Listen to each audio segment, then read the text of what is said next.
O Senhor esteja convosco. Ele está no meio de nós. Proclamação do Evangelho de Jesus Cristo, segundo Mateus.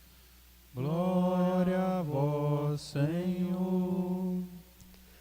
Naquele tempo, Pedro tomou a palavra e disse a Jesus: Vê, nós deixamos tudo e te seguimos. O que haveremos de receber? Jesus respondeu: Em verdade vos digo, quando o mundo for renovado e o Filho do Homem se sentar no trono de sua glória, também vós que me seguistes, havereis de sentar-vos em 12 tronos, para julgar as 12 tribos de Israel. E todo aquele que tiver deixado casas, irmãos, irmãs, pai, mãe, filhos, campos, por causa do meu nome, receberá 100 vezes mais, e terá como herança a vida eterna. Palavra da salvação.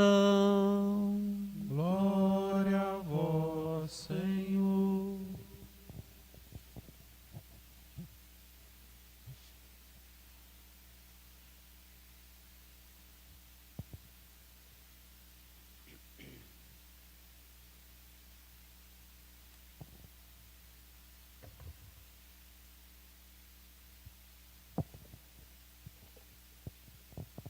Caros irmãos e irmãs que participam conosco pelas mídias sociais dessa celebração eucarística, hoje celebrando a memória de nosso padroeiro, São Bento, este homem que depois de séculos que passou pela terra, ensina-nos os caminhos do Senhor.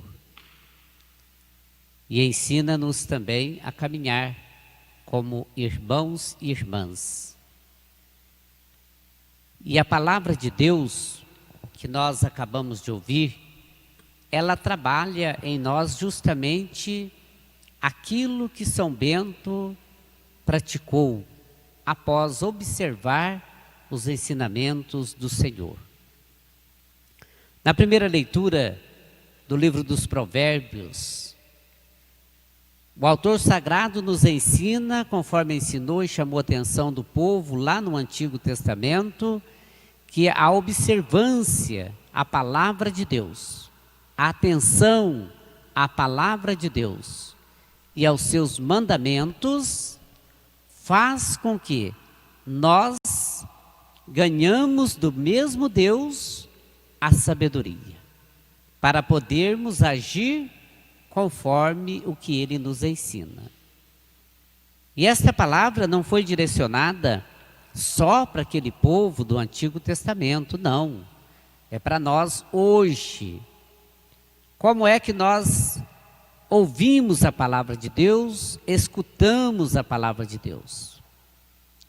Ouvir e escutar e ouvir significa remoer, refletir a palavra de Deus dentro de nós e racionalizá-la na prática diária, observando os mandamentos e fazendo o bem da melhor maneira possível, para que assim a sabedoria de Deus, ela vai então penetrando todo o nosso ser, e assim nós vamos manifestando em nós, em nosso espírito, o próprio Deus que está em cada um de nós. São Bento, com certeza, fez essa experiência. E por isso, tornou-se este homem que nós celebramos.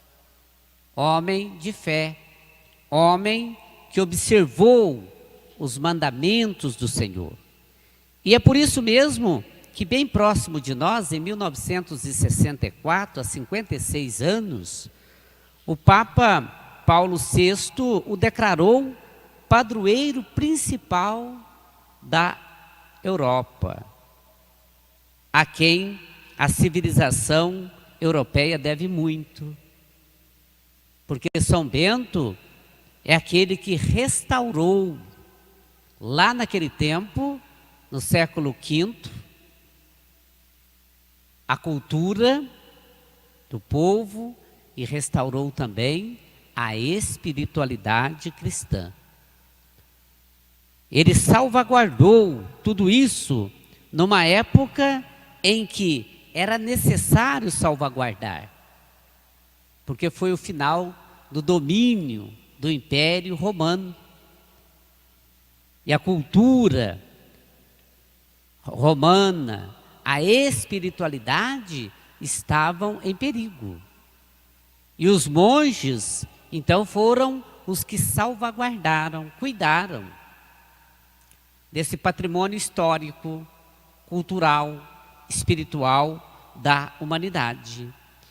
E por isso mesmo, dentro desse contexto todo, também chamado de Pai Bento, ele então que nasceu 4 anos antes da morte do último imperador romano, ele então fechou esse domínio do Império Romano dentro dessa dimensão de salvaguardar a cultura e também a espiritualidade, a cultura religiosa daquele povo que persiste até hoje, por todo sempre, a fé em Jesus Cristo, a doutrina do Evangelho.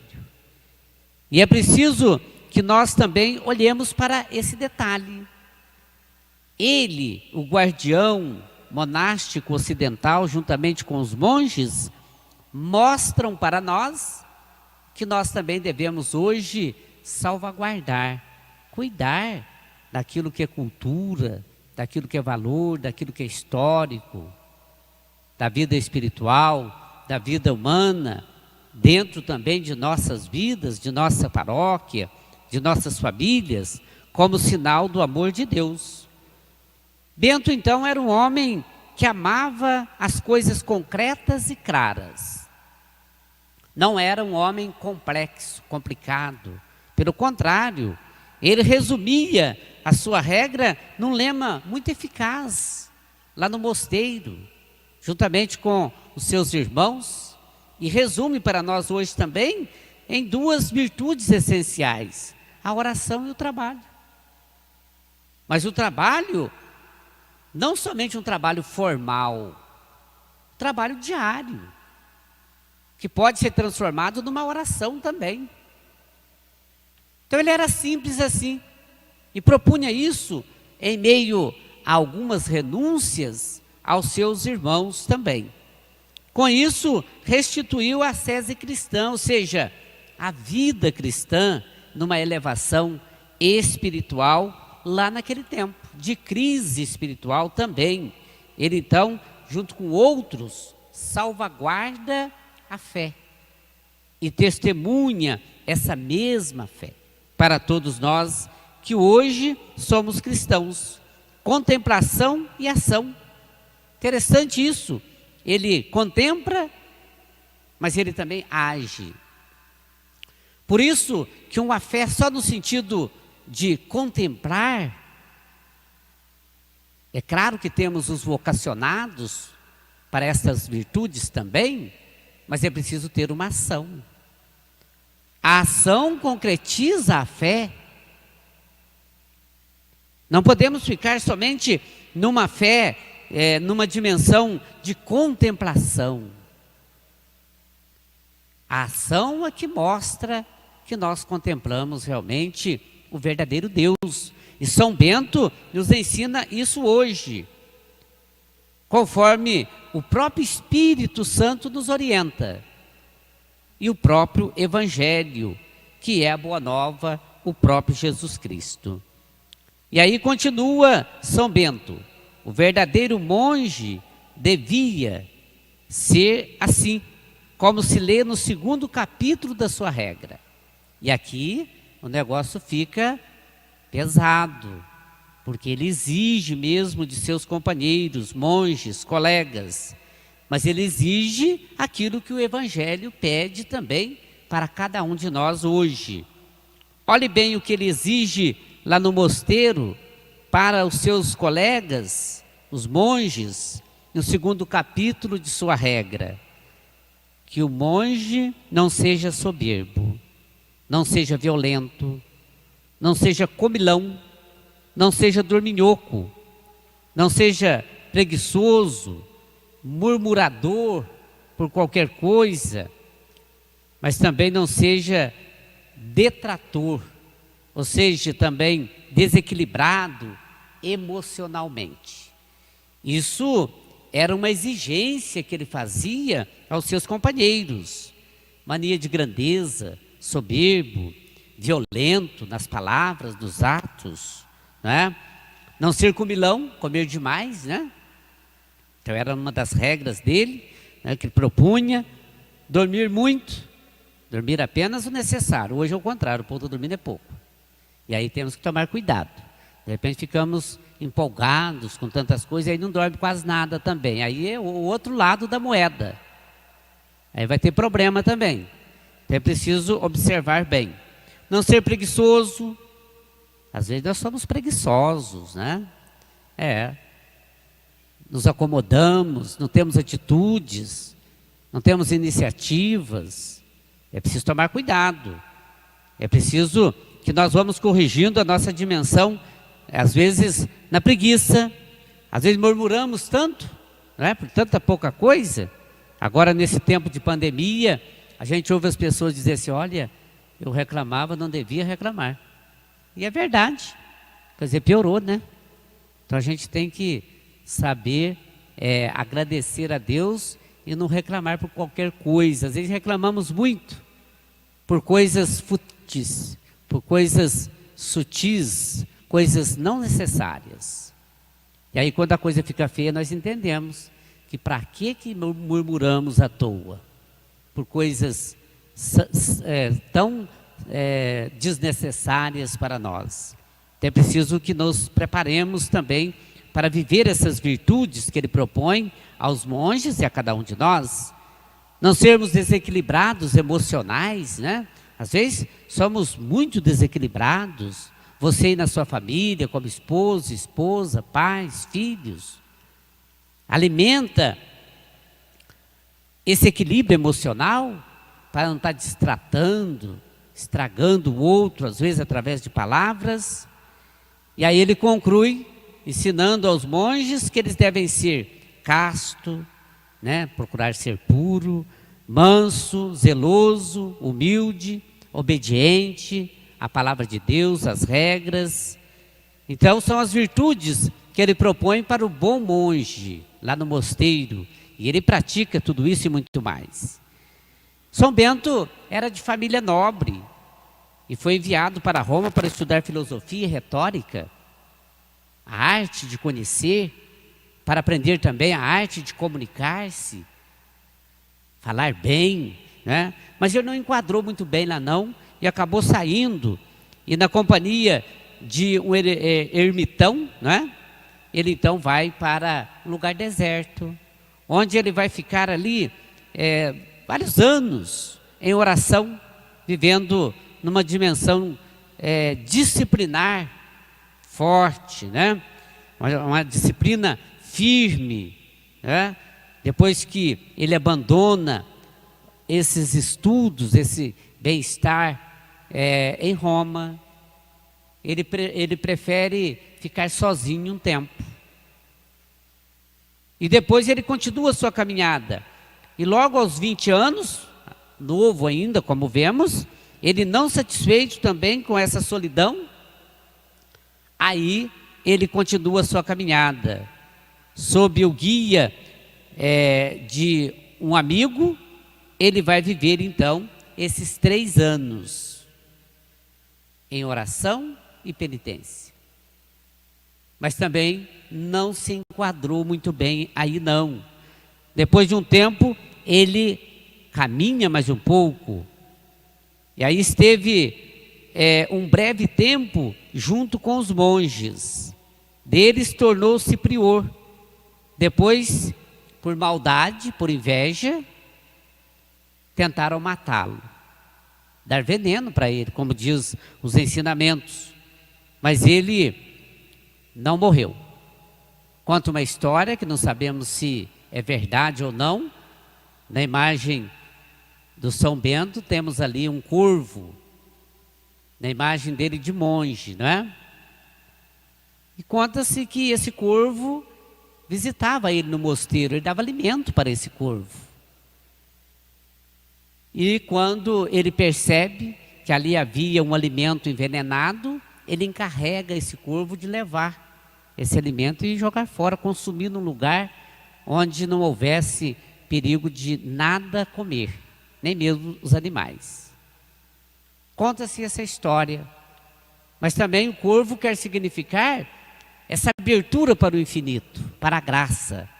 O pássaro voa. Ele é o símbolo também disso. E São Bento nos ensina essa abertura para o infinito, essa caminhada para o encontro com o Senhor. Mas é importante também que dentro desse contexto todo, dessa maldade, em que os seus amigos tentaram fazer, querendo eliminar ele, envenenando, ele toma um outro rumo. Juntamente com um grupo de jovens, ele emigrou para Nápoles, escolhendo sua morada no sopé de uma montanha de Cassino, né? Lá no pé da montanha, onde então ele edificou o primeiro mosteiro. E ali então ele se encontrou.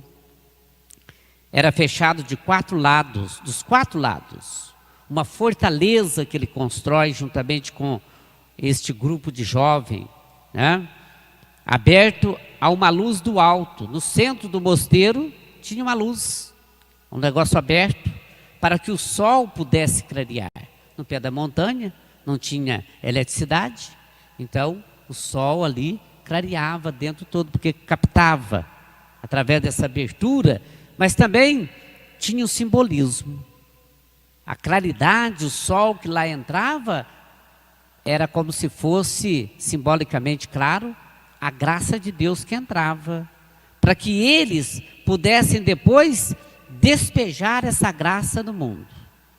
O mosteiro era um lugar de captar a mensagem de Deus, a luz divina, para no levar a palavra de Deus, levar Jesus Cristo, levar o anúncio do Evangelho, eles então pudessem depois de beneficiar dessas graças, levar essas mesmas graças aos outros, né? Levar a mensagem do Evangelho.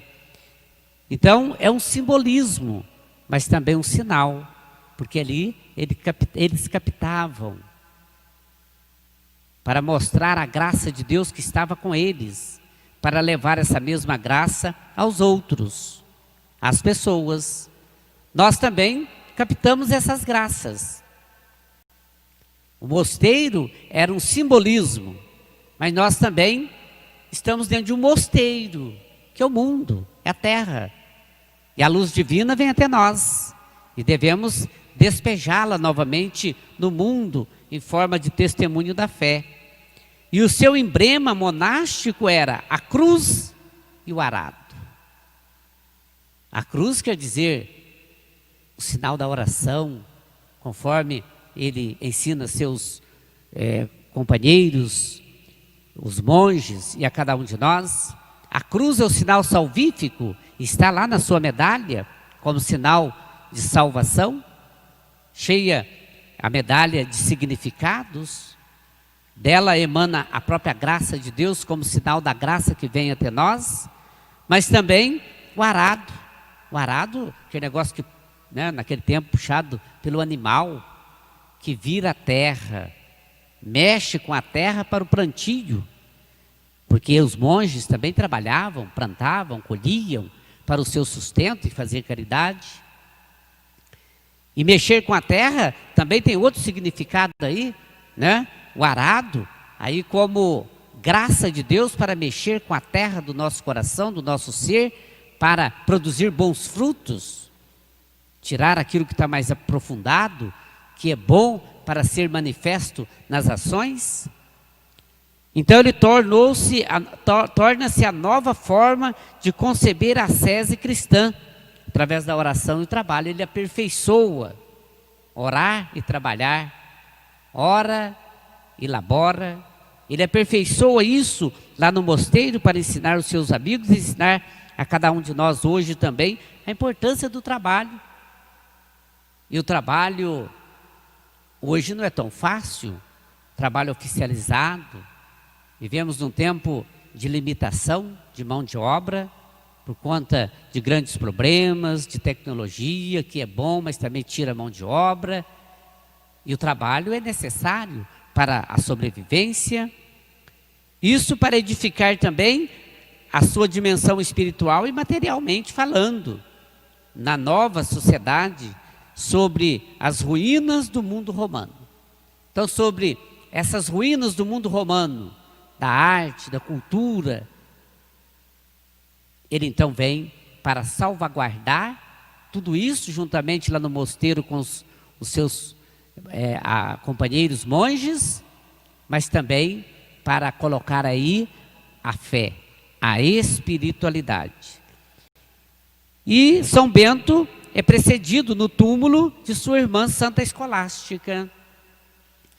E ele então diz a história que previu o dia da sua morte no ano 547 depois de Cristo, lá no século VI da era cristã. Diz a história que ele previu o dia que ele então terminaria a sua passagem por esse mundo.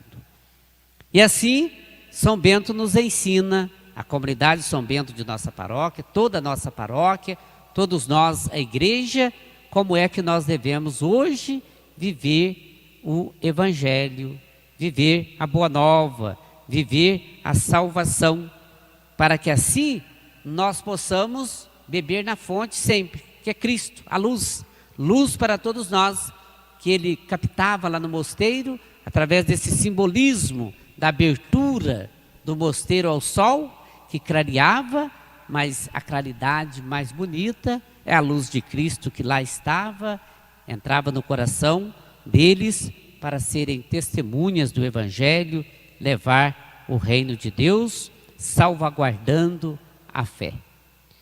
Que São Bento possa interceder por todos nós. Louvado seja nosso Senhor Jesus Cristo.